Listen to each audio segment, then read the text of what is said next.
quiero que busques conmigo ahí en tu Biblia el Evangelio de Marcos. El Evangelio de Marcos. Y vamos a comenzar desde el capítulo 1, versículo 1. Quiero animarte desde ahora a que lo leas seguido. Lo leas todo el Evangelio completo, seguido. Te puede durar como mucho media hora, ¿verdad? Leerlo de una tirada. Muy bien. Y queremos meditar en los versículos de este Evangelio de una manera detallada, ¿verdad? Para que nos ayude a dos cosas, hermanos y amigos, dos cosas. La primera es, como he dicho, vivir el poder del Evangelio, las buenas noticias de Jesucristo para un mundo roto y un mundo en crisis y un mundo que no ve esperanza. Pero el Evangelio es esperanza, ¿amén? El Evangelio son buenas noticias. Cristo es esperanza para cada persona que cree en Él. Y lo segundo es conocer y tener una relación personal más profunda con Cristo. Y este Evangelio lo pinta como el siervo sufriente, ¿verdad? Que nos ha invitado a un discipulado radical, marcado por una vida transformada, centrada en la cruz. Queremos fijarnos en Cristo, el carácter de Cristo, las acciones de Cristo y la identidad de Jesús como siervo sufriente. ¿Por qué? Porque nosotros debemos de ser Cristo en los diferentes lugares donde estamos. En tu vecindario, tú debes ser Jesús ahí. Tú debes representar a Jesús. En tu trabajo, tú debes representar a Jesús, yo también. Ahí donde estemos, ¿verdad? Debemos de andar en sus pisadas, desarrollar su carácter, hacer sus acciones y tener su identidad. Pablo dice que sufro dolores de parto para que Cristo sea formado en vosotros. Y ese es el objetivo de Dios contigo. No solamente que te has convertido y ya está. No, Él quiere que seamos transformados para ser como Jesús. Ahora, me gustaría hacer una pequeña introducción de este Evangelio, de este libro, para que lo podamos entender mejor. El autor, ¿quién es el autor? Bueno, el testimonio unánime de la iglesia primitiva es que fue escrito por Juan Marcos. Y Juan Marcos se crió en Jerusalén y formó parte de la primera generación de creyentes. La primera mención que tenemos de él está en Hechos 12:12, donde se nos menciona a María, que era familiar de Juan Marcos, ¿verdad?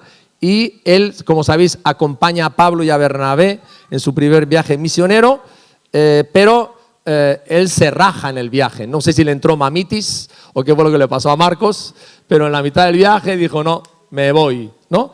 Y les abandonó. Bernabé, que era muy paciente, le tomó más tarde como compañero en su viaje misionero. Y al final se ve que Marcos ha superado esta situación, porque Pablo escribe en 2 de Timoteo 4:11 y dice, Marcos me es útil, es una ayuda para la obra del ministerio. Así que Bernabé fue un hombre paciente para recuperar y restaurar a Marcos y para que él pudiera ser útil para el Señor más tarde. Y también vamos a leer ahí en Primera de Pedro, fijaros, Pedro nos dice algo también en la primera epístola de Marcos, Primera de Pedro capítulo 5, versículo 13, 5:13, dice, la iglesia que está en Babilonia, elegida juntamente con vosotros, y Marcos, mi hijo, ¿no? Os saludan, ¿no? Entonces la mayoría asocia la escritura de este evangelio a la relación cercana que tenía Marcos con Pedro. Pudo ser que Marcos lo escribiera en Roma, acompañando a Pedro antes de que Pedro fuera ajusticiado por el evangelio, ¿no? Y también puede ser que la escritura de este evangelio esté relacionada con las persecuciones de la iglesia en Roma por parte del emperador Nerón alrededor más o menos del año 64, a raíz del famoso incendio de la ciudad que Nerón se lo atribuyó a los cristianos. Bien, entonces estos 16 capítulos son solamente 16 capítulos. Acuérdate que Marcos es el evangelio más corto y que tenemos 4 evangelios, ¿verdad? ¿Se acuerdan? Mateo, Marcos, Lucas y Juan. Y los 3 primeros se les llama sinópticos porque tienen la misma forma de ver. Sinóptico es una visión común. Entonces Mateo escribe su evangelio para los creyentes judíos y les presenta a Cristo como el Mesías que cumple todas las profecías del Antiguo Testamento. Marcos escribe su evangelio para los romanos y presenta a Cristo como el Hijo de Dios. Y Lucas, que es médico y historiador, escribe el Evangelio y Hechos de los Apóstoles dirigido a los gentiles, básicamente a los griegos. El estilo de Lucas es maravilloso, ¿verdad? Muy literario, y presenta a Jesús como el Hijo del Hombre. Bien, entonces Marcos, que es el más breve, podemos dividir este evangelio en dos partes, ¿no? La primera parte va desde el versículo 1:1 al 8:26, y el momento crítico y crucial, digamos, en este evangelio es cuando Jesús llama a sus discípulos, les lleva a Cesarea de Filipos, y ahí les preguntan: ¿quién dice la gente que soy yo y quién decís vosotros que soy yo? Y Pedro, por una revelación divina, dice: tú eres el Cristo, el Hijo del Dios viviente. Y Jesús añade: no te lo ha revelado carne ni sangre, sino mi Padre que está en los cielos. Y la segunda parte del Evangelio de Marcos va del 8:31 al final, que es el 16:20. Entonces, este Evangelio tiene una peculiaridad muy importante, hermanos, y es que en la primera parte presenta a Cristo como Mesías, ¿no? Y es curioso, te encuentras que Jesús prohíbe a la gente que vaya diciendo las cosas. ¿Por qué? Porque las masas en esa época eran muy manipulables y Jesús no quería ser mal entendido. Él es el Mesías sufriente y crucificado, no un simple sanador o maestro. De hecho, ¿te acuerdas que nada más que Pedro le confiesa, al rato Jesús le dice: vale, Pedro, pero tienes que traer de una cosa y a los demás, voy a sufrir, voy a ser traicionado, voy a ser juzgado, voy a ser crucificado, ¿no? Y voy a morir y al tercer día resucitaré. Y Pedro dice: no. Queremos un Mesías político, un Mesías que nos arregle los problemas, un Mesías que haga sanidades, pero no un Mesías que tenga que morir. Pedro no aceptó ese lado tan importante de Jesús que Marcos refleja muy bien. Y en la segunda parte, sobre todo en la segunda parte del Evangelio, habla abiertamente de los sufrimientos, ¿no? Jesús dice algo muy claro, hermanos, y eso vale para el siglo XXI, Cualquiera que queramos ser de verdad un discípulo de Jesús, tenemos que estar dispuestos a sufrir. ¿Se ríen de ti en el trabajo? ¿O incluso has perdido algún trabajo por ser un cristiano íntegro? Pues estás en la onda. Porque Jesús dijo muy claro: si sois verdaderos discípulos míos, vais a sufrir. Vais a ser rechazados, vais a ser aborrecidos, igual que hicieron conmigo. Entonces, en la segunda parte recoge también la pasión de Jesús, la muerte de Jesús y la resurrección. Ahora, ¿qué se proponía Marcos al escribir este evangelio? Se calcula que fue en el año 60 después de Cristo. En aquella época los romanos trataban con crueldad a los creyentes en Roma, ¿no? Hubo muchos hermanos nuestros que fueron torturados y asesinados por el emperador Nerón, y entre ellos dos, ¿no?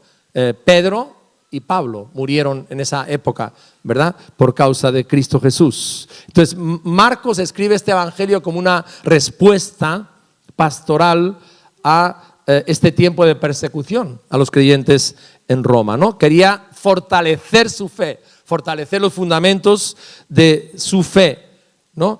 Como discípulos de Jesús, y también darles una inspiración a sufrir fielmente por el evangelio, poniéndoles como ejemplo la vida, el sufrimiento, la muerte y la resurrección de Jesús. Quiero señalar 4 propósitos importantes, ¿verdad? El primero es presentar una imagen correcta de Jesús como el Mesías sufriente. El segundo es presentar una imagen equilibrada de lo que es un verdadero discípulo, ¿verdad? Entonces, el modelo para nosotros que seguimos a Jesús es Jesús, evidentemente. Y aquí Marcos, fijaros, nos habla de 5 aspectos. Un discípulo es un creyente completamente dependiente del poder de Dios. Es un hombre de oración. Una de las primeras escenas que nos impactan al leer Marcos es que Jesús, cuando los discípulos empiezan a restregarse los ojos y se despiertan, Jesús ya hacía horas que se había ido. Van a buscarle y no le encuentran. Dicen: ¿pero qué haces aquí, maestro? Hay un montón de hombres y mujeres que te buscan, quieren escucharte. Y no se dan cuenta de que para Jesús la oración era lo primero y lo más importante. Jesús se había perdido en el bosque, ¿verdad? Estaba ahí, alejado de ellos, y estaba recibiendo el poder y la energía que le daba al Padre para hacer el ministerio. Y Jesús no le dice: sí, quiero más multitudes. No le dice: no nos vamos a otros lugares que todavía no han escuchado. Eso es lo que el Padre me ha dicho, porque he hablado con él esta mañana. En la vida de un discípulo, queridos, la oración es fundamental, es esencial. Lo segundo que vemos aquí, hay una tensión tremenda siempre entre la misión activa y la oración en la vida de Jesús y en la vida de un discípulo, ¿no? Un discípulo se caracteriza por la humildad y la compasión. Un discípulo es una persona que paga un alto precio y lo vemos en la vida de Jesús, ¿verdad? Y un verdadero discípulo va a estar metido en conflictos. Su vida espiritual es un conflicto, es una batalla, es una lucha. El tercer propósito de Marcos al escribir es animar a la iglesia sufriente en Roma. ¿Por qué? Porque el sufrimiento no es extraño en la vida de un discípulo, es parte del paquete. Y en cuarto lugar, el cuarto propósito, ganar almas para el Salvador. Ahora, ¿qué tiene este evangelio, el de Marcos, que no tiene Mateo, que no tiene Lucas y que no tiene Juan, ¿no? Juan es representado por un águila y su evangelio es un evangelio de altos vuelos, ¿no? Presenta a Cristo como la vida eterna. Bueno, lo primero que hace Marcos es que él enfatiza mucho los hechos de Jesús, la acción. O sea, si tuviéramos que compararlo con una película, el evangelio de Marcos es una película de acción, ¿verdad? Permanente. De hecho, usa 42 veces la palabra inmediatamente. Enfatiza los milagros de Jesús, recoge 18 y solamente 4 parábolas. El evangelio de Mateo enfatiza mucho más las enseñanzas, pero el de Marcos es la acción, son los milagros de Jesús. Ahora, lo segundo es que está dirigido específicamente a los romanos. Y como está dirigido a romanos, explica las costumbres judías, omite las genealogías, traduce palabras arameas y emplea términos latinos, ¿no? Porque es un evangelio escrito y dirigido esencialmente a romanos. La tercera característica es que da más detalles del sufrimiento de Cristo que ningún otro evangelio. De hecho, el 40% de su contenido lo dedica a los sufrimientos de los últimos días. Y otra característica importante es el lenguaje, ¿no? Si tú lees el evangelio de Marcos, te vas a dar cuenta de que es un lenguaje sencillo, un relato sin adornos, pero es un lenguaje vivo, ¿no? Preciso y lleno de acción. Y eso es algo maravilloso en este evangelio, ¿no? Describe los milagros de Jesús con mucho detalle y de forma condensada. Y otra cosa que hace Marcos, que es maravillosa, es que pinta las emociones de Jesús. La compasión, el enfado, la indignación, lo que les decía antes, ¿no? Cuando vio a los apóstoles poniéndose en barrera para que los niños no llegaran a Cristo, dice Marcos es el que más, refleja eso. Dice, Jesús se indignó y le dijo, dejad que los niños vengan a mí. Entonces es un evangelio que nos pinta, nos refleja de una forma muy bonita las emociones profundas de Jesús. Ahora, si queremos hacer como un resumen panorámico, espero que sí, la siguiente de este evangelio, fijaros que hemos dicho que Marcos presenta a Jesús como el Hijo de Dios, como el Mesías, como el siervo sufriente. Y el momento cumbre de él es cuando Pedro confiesa a Jesús en Cesarea de Filipos como el Hijo de Dios, como el Mesías, como el Salvador, ¿no? Ahí Jesús revela a sus discípulos su identidad y también su misión de sufrimiento. Entonces hay esa parte primera donde se enfoca en los milagros y la autoridad sobre la enfermedad y los demonios, y después de la confesión en Cesarea de Filipos se enfoca en el sufrimiento, que es el precio del discipulado. He tratado de resumir todo el evangelio en estas frases, ¿no? Lo primero que vamos a leer es una preparación para el ministerio de Jesús, del capítulo 1, versículo 1 al versículo 13. Luego vemos la primera parte del ministerio de Jesús en Galilea, ministerio temprano, que va del 1:14 al capítulo 3, versículo 6. Después vendrá el ministerio tardío en Galilea, del capítulo 3:7 al capítulo 7:23. El ministerio más allá de Galilea, del 7:24 al capítulo 9:29. El camino a Jerusalén, del 9:30 al 10:52. La semana de la pasión, fijaros que le dedica 5 capítulos casi, del 11:1 al 15:47. Y la narración de la resurrección. Eso sería como si dijéramos un resumen de este evangelio. Entonces vamos a leer, vamos a comenzar hoy y nos vamos a centrar, después de haber hecho esta introducción breve, en los 11 primeros versículos. Los 11 primeros versículos de Marcos, ¿vale? Tienes ahí tu Biblia, lo vamos a leer despacio. Dice, principio del evangelio de Jesucristo, Hijo de Dios. Como está escrito en Isaías el profeta, he aquí que yo envío mi mensajero delante de tu faz. el cual preparará tu camino delante de ti. Voz del que clama en el desierto, preparad el camino del Señor, enderezad sus sendas. Bautizaba a Juan en el desierto y predicaba el bautismo de arrepentimiento para perdón de pecados. Y salían a él toda la provincia de Judea y todos los de Jerusalén, y eran bautizados por él en el río Jordán, confesando sus pecados. Y Juan estaba vestido de pelo de camello, y tenía un cinto de cuero alrededor de sus lomos, y comía langostas y miel silvestre. Y predicaba diciendo: viene tras mí el que es más poderoso que yo, a quien no soy digno de desatar encorvado la correa de su calzado. Yo, a la verdad, os he bautizado con agua, pero él os bautizará con Espíritu Santo. Aconteció en aquellos días que Jesús vino de Nazaret de Galilea y fue bautizado por Juan en el Jordán. Y luego, cuando subía del agua, vio abrirse los cielos y al Espíritu como paloma que descendía sobre él. Y vino una voz de los cielos que decía: tú eres mi Hijo amado, en ti tengo complacencia. Espíritu de Dios, te pedimos que abras nuestro entendimiento, que nos des revelación para conocerte más, para que podamos hoy tener una revelación nueva, un conocimiento nuevo de quién eres tú, Jesucristo, y también de lo que es tu evangelio, de lo que es las buenas noticias, de lo que es el mensaje que tú nos has mandado predicar. Señor, revélate a nuestras vidas, y si hay alguien entre nosotros que todavía, Señor, no te ha conocido, todavía no te ha experimentado, todavía no has llegado tú a transformar su vida, que en esta mañana sea una mañana de decisión y de salvación para él o para ella. Te lo pedimos en el nombre de Jesús. Amén. ¿De qué se trata la novela?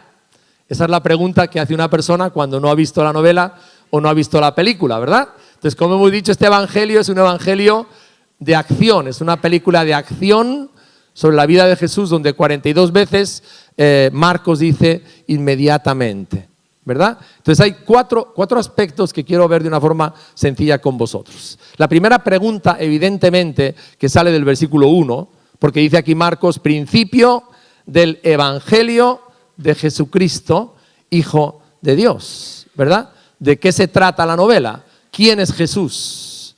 Esa es la pregunta. Y esa pregunta ha seguido reverberando en la historia por un montón de generaciones, porque no hay ningún ser humano que pueda pasar por esta vida sin hacerse esa pregunta. Realmente, ¿quién es Jesús de Nazaret? Y te digo algo, Jesucristo sigue siendo el más famoso de la historia. Cuando me compartieron el evangelio, vi a unos jóvenes que llevaban un folleto, y el folleto tenía, estaba en letra azul y estaba como en diagonal, ¿no? En diagonal ponía Jesucristo y después empezaba a hacer un montón de preguntas. ¿Qué fue? ¿Un maestro? ¿Fue un hippie? ¿Fue un filósofo? ¿Fue un político? ¿Quién fue realmente Jesús? Se han hecho tantas interpretaciones y se ha manipulado tanto este tema, pero fijaros, Marcos se asegura de que en el versículo 1, nada más arrancar el evangelio, quede muy claro de quién está escribiendo, ¿verdad? El evangelio, las buenas noticias, ¿de quién? De Jesucristo. ¿Y qué es Jesucristo? No es un palabrero, ¿verdad? No es un sanador, no es un maestro, no es un filósofo, no es un político, no es un comunista, no es. Automáticamente lo identifica. Jesucristo es el Hijo de Dios. Es el Hijo de Dios. Te digo algo, nadie ha sido más admirado ni más contradicho que Jesús. Nadie, ¿verdad? Él no dejó escrito ningún libro, si lo sabes. Pero millones de libros se han escrito sobre él. Obras de arte, canciones, miles y miles se han escrito sobre él. Él no escribió nada. Marcos, fíjate, comienza aclarando de quién está hablando y cuál es la esencia de su identidad. Porque en todos los evangelios la pregunta que más le repitieron a Jesús, si te fijas al leer el evangelio, es esta: ¿quién eres tú? La pregunta que le llevó a la sentencia final de la crucifixión fue esa. Jesús reveló realmente quién era a los que le estaban juzgando. Y por declarar su identidad, su verdadera identidad, fue sentenciado a muerte y a la muerte de cruz. Entonces, fíjate, las buenas noticias que Marcos va a describir. las buenas noticias que tú y yo tenemos que llevar. Si tú compartes a alguien tu testimonio, siempre deben estar centradas ¿en quién? En Jesús, ¿verdad? Jesús. Jesús es la esencia, es el motivo, es la razón de las buenas noticias. La persona de Jesús como el Hijo de Dios. Y evidentemente esta expresión que para nosotros hoy en nuestra cultura quizás no es tan fácil de entender, pero básicamente significa dos cosas, ¿no? Jesús es el Mesías, es el único Salvador para cada ser humano y Él es 100% Dios. Y por otro lado, Él es el Hijo de David, tiene una condición humana, es 100% hombre, ¿verdad? Es 100% hombre y Él desciende de la familia de David. Ahora, esa pregunta, permíteme que la hagamos nosotros también hoy, ¿verdad? ¿Quién es realmente Jesús para ti? Quizás tú has vivido la religión como yo viví, donde Jesús era, bueno, eso que nos contaban, nos leían y que hacíamos rituales, teníamos compromisos religiosos, etcétera, pero no tenía nada que ver, con nuestra realidad y con nuestro corazón. Cuando uno conoce a Jesús de verdad, cuando le conoce de verdad, lo que te ocurre es que Él llega a tu vida y te cambia, te transforma de tal manera que empieza una relación personal con Él. Es una cosa que yo tenga una foto de Esther, esa es una cosa. Y otra cosa es que yo haya convivido con ella ya más de 40 años. Son dos cosas muy diferentes, ¿verdad? Yo viví un montón de años con la foto. La foto, las estampas, las imágenes, la religión, la idolatría. Jesús sí, claro, me sonaba. Hasta el día que realmente le conocí. Hasta el día que Él se encontró conmigo, perdonó mis pecados, cambió mi vida y empezó la relación más apasionante de toda mi existencia, que es Jesús. Jesús como mi Señor, Jesús como mi Salvador. Entonces yo te pregunto, ¿dónde estás tú? ¿Quién es Jesús de verdad en la vida real para ti? ¿Es un conocimiento religioso que tienes, que has heredado, porque fuiste a la escuela dominical y porque tus padres te hablaron, etcétera? ¿O realmente es el Señor de tu vida? Es aquel con el cual, digamos, tú has tenido una experiencia de fe salvadora. Es muy interesante, como digo, que el clímax de este evangelio llega hasta ahí, ¿verdad? Jesús les pregunta a sus discípulos, llevaban ya más de año y pico con Él. Habían visto un montón de milagros, habían oído un montón de cosas decir de Jesús, todo tipo de opiniones y de conceptos, pero Jesús siempre nos pregunta a cada uno, ¿vale? ¿Y quién dices tú que soy yo? Y te digo algo, cuando tú llegas a conocer a Jesús, realmente el Espíritu Santo tiene que tocar tu vida, porque ¿qué le dice Jesús a Pedro? Ni carne ni sangre, esto no se aprende en una universidad, no se trata de tener un coeficiente alto de inteligencia, no. Ni carne ni sangre te lo han revelado, sino mi Padre que está en los cielos, ¿no? Cuando el Señor se encuentra contigo, el Espíritu Santo toca tu vida y tú tienes un convencimiento de dos cosas, de lo pecador o lo pecadora que eres y de quién es Jesús realmente para ti. Y ahí empieza una transformación, un cambio completo en tu vida, porque recibes la salvación y la seguridad de vida eterna. Yo te digo algo, si tú todavía no tienes una experiencia personal con Jesús, si solamente tienes un concepto religioso, ¿no? Una idea simplemente religiosa, yo te invito a que en esta mañana no salgas de aquí sin que tengas una experiencia personal con Él. Amén. Sin pedirle a Jesús que Él se revele a tu vida. Esa era mi pregunta cuando empecé a indagar las Escrituras, ¿verdad? Le decía a Jesús, si tú existes, yo quiero que tú te reveles a mi vida. No quiero tener religión, ya tengo mucha religión. No quiero tener más cuadros, no quiero tener más crucifijos, no quiero tener más estampas. No, deseo que tú te reveles a mi vida. Que tenga una experiencia viva y real contigo, que me cambie y que me transforme. Porque la religión ha sido un camino de muerte donde no he llegado a ningún lado. Y si tú le pides a Dios en esta mañana eso, Jesús, revélate a mi vida, muéstrame a mi vida. Quiero conocerte. Quiero experimentarte, no dudes que Él se va a revelar a ti para que seas salvo. Que la primera pregunta es ¿quién es Jesús? La segunda es ¿quién es Juan el Bautista? Aquí aparece este personaje todo raro, ¿verdad? Y nos dice Marcos que el ministerio de Jesús vino precedido por el de Juan el Bautista. Bueno, Juan el Bautista era hijo de Zacarías, que era sacerdote en el templo, y Elizabeth. Fue nacido de un milagro.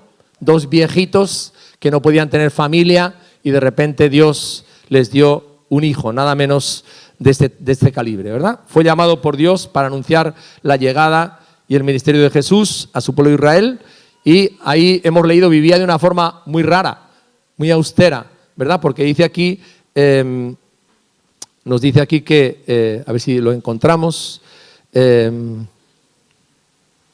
dice, tenía un cinto de cuero alrededor de sus lomos, comía langostas, bueno, langostas y miel silvestre, ¿no? O sea, una persona un poco rara en su forma, en su porte externo, pero su forma de predicar recuerda mucho al profeta Elías, ¿no? Su ministerio es inmediatamente, es lo primero antes de que venga Jesús, antes que Jesús, y se desarrolla alrededor del río Jordán, ¿no? Realmente Juan el Bautista une el Antiguo Testamento con el Nuevo Testamento, y la ley da paso a la gracia.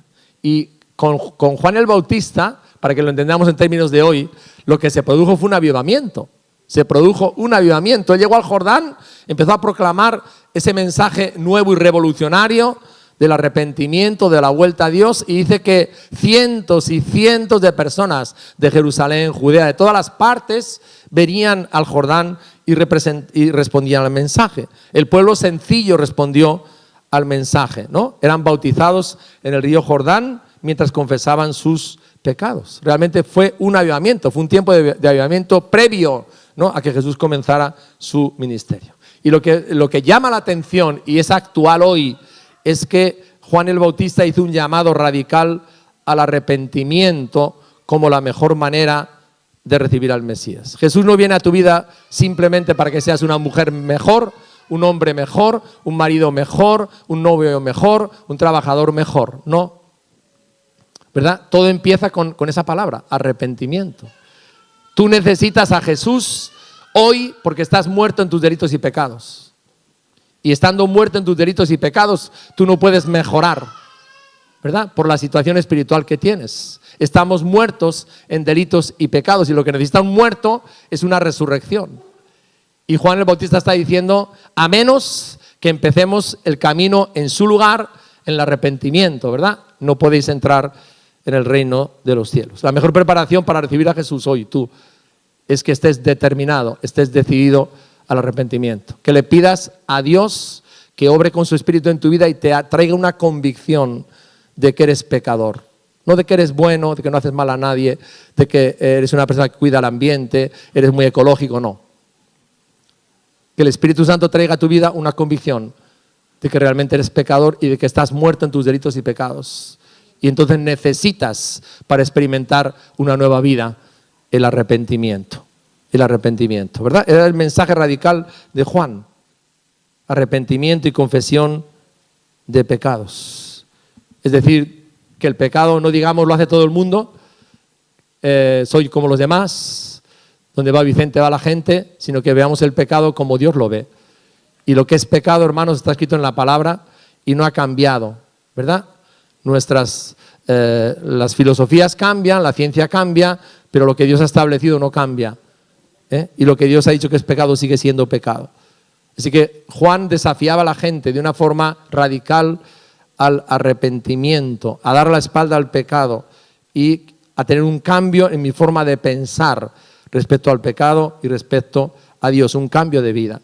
Y como decía él que debían evidenciarlo mediante el bautismo, ¿no? Mediante el bautismo, que era una señal de arrepentimiento y de que sus pecados habían sido perdonados.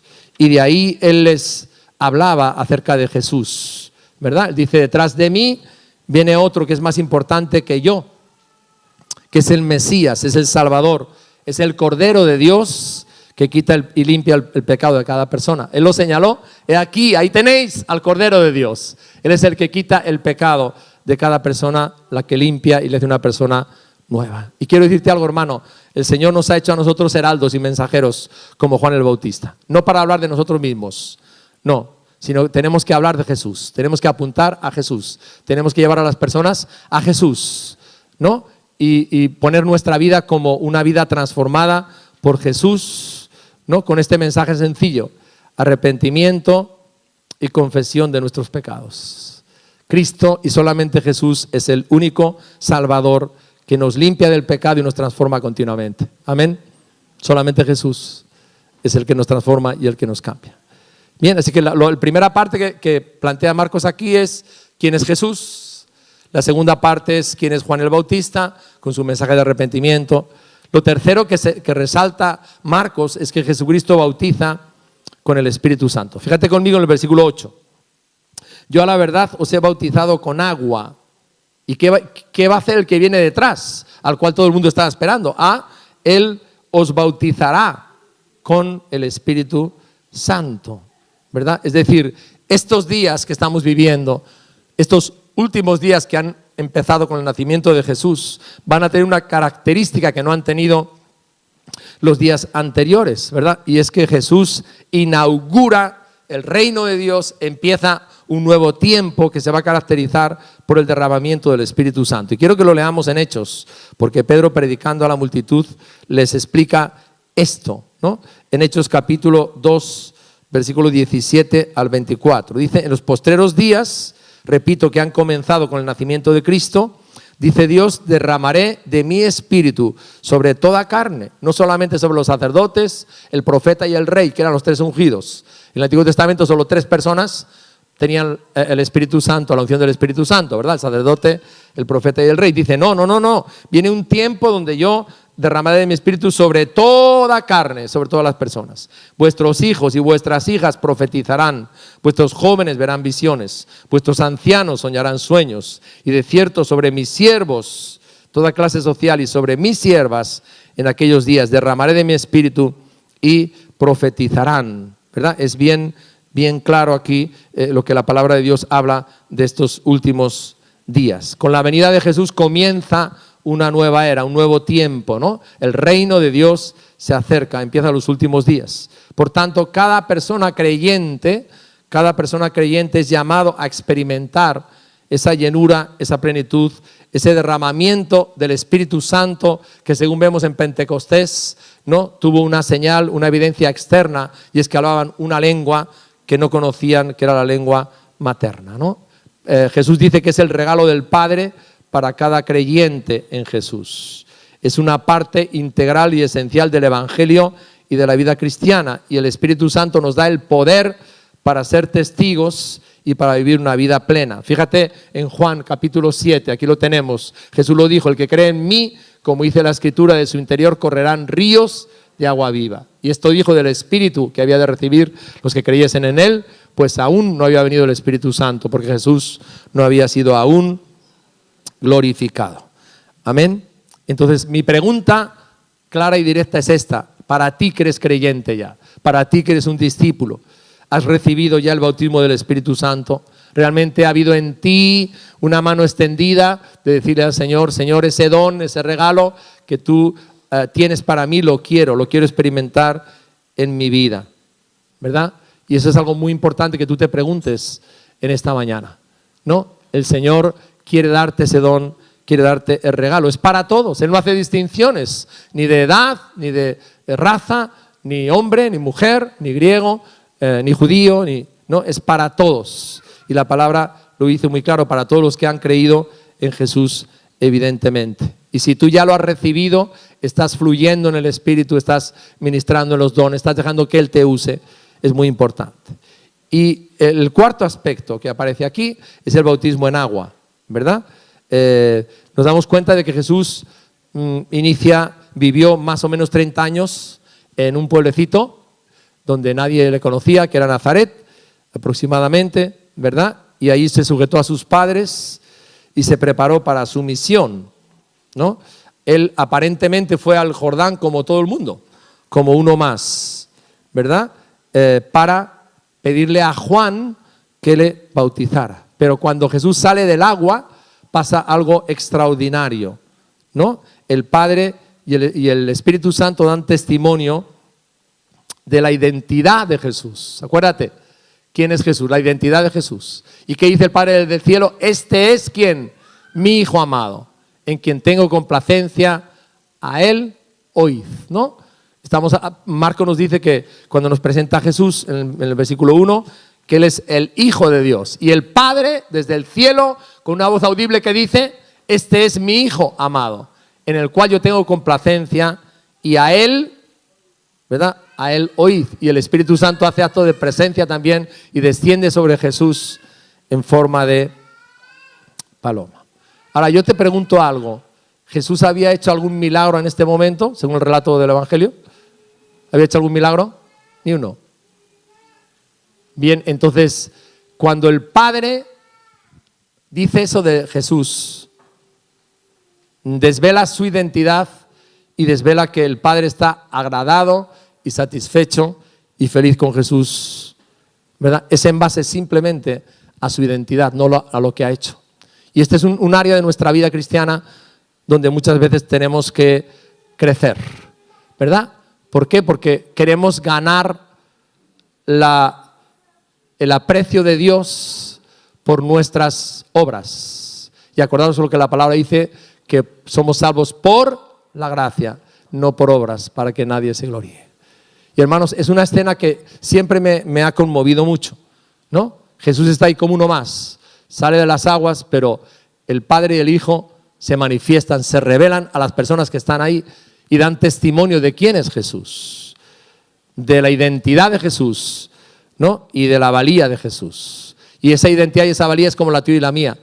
La tenemos por Cristo, no por lo que hagamos, no porque seamos por nuestras acciones, sino es por la gracia del Señor, ¿verdad? Entonces, fijaros, el Padre testifica que era su Hijo, que era Dios, que se sentía orgulloso de Él, que tenía toda la complacencia en Jesús por lo que Él era, y el Espíritu Santo se derrama y declara a Cristo como el ungido de Dios, capacitado y apartado para cumplir la misión de predicar, hacer milagros, morir y resucitar.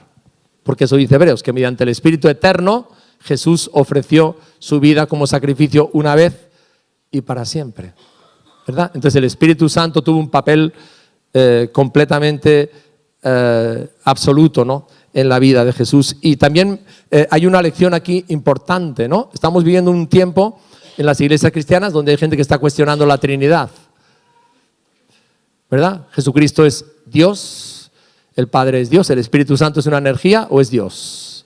Bueno, aquí hay una lección importante, porque fijaros, las tres personas de la Trinidad están implicadas en el bautismo de Jesús, ¿no? Dios se revela aquí como un Dios que existe en tres personas distintas que comparten la naturaleza divina: el Padre, el Hijo y el Espíritu Santo.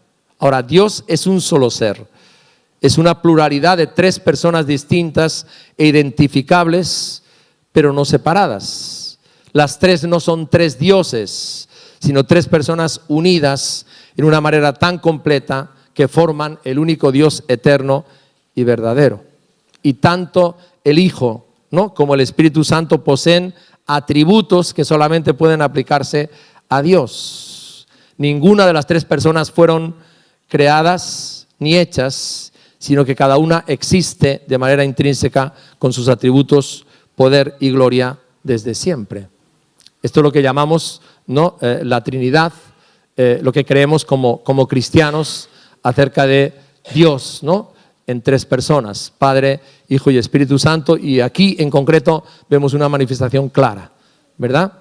Bien, entonces fijaros, el bautismo de Juan identificó públicamente a los judíos que se habían arrepentido y confesaban sus pecados, ¿no? Y el bautismo de Jesús, ¿no?, ¿qué hizo? Que Jesús se identificara con el género humano. ¿Realmente Jesús necesitaba bautizarse? No, lo sabemos, no. Su bautismo es una figura de su muerte, su sepultura y su resurrección. Y lo hizo para darnos ejemplo a nosotros, porque realmente fue una declaración que Él hizo pública de su identidad. Primero, acordaros el capítulo 1, versículo 1, su identidad, y también de su misión. Y yo te pregunto, si tú ya has conocido a Jesús, ya lo has aceptado como tu Señor y tu Salvador, y todavía no has obedecido a este mandamiento: que creyere y fuere bautizado será salvo. Hoy es el día para que lo decidas, ¿verdad? Que decidas bautizarte, que decidas dar ese paso de obediencia, ¿no? El bautismo, que lo encontramos aquí, es una identificación pública con Jesús. Eso es bautizarse. Bautizarse es dar un paso al frente y decir: yo he confesado a Cristo como el Hijo de Dios y quiero que todo el mundo lo sepa. Me identifico con Jesús y me identifico con Él en la muerte, en la sepultura y en la resurrección, ¿no? Y quiero hacerlo público, quiero dar un testimonio público, no me avergüenzo de Cristo Jesús, ¿verdad? Y también, por otro lado, el bautismo es un paso de obediencia, ¿no? Y una expresión pública de pertenecer a la iglesia local. El bautismo significa que necesito un grupo de creyentes para poder crecer y desarrollarme espiritualmente. El bautismo es arranco en el camino, pero hay todo un camino que recorrer de desarrollo, de madurez, de crecimiento, de servicio, que no puedo hacerlo sin la iglesia local, sin pertenecer, sin estar plantado en una iglesia local. Quiero pedir al grupo de alabanza que pase aquí, por favor. Aleluya. Y me gustaría que ahí donde tú estás, cierres un momento tus ojos. Aleluya. Y podamos responder a este mensaje tan sencillo, pero tan profundo, que el Evangelio de Marcos nos trae hoy. ¿Quién es Jesús en tu vida? Hazte esta pregunta: ¿quién es Jesús en tu vida? ¿Es un conocimiento religioso? ¿Es algo que forma parte de tu cultura? ¿Te lo han explicado desde niño? ¿Has estado en actividades religiosas?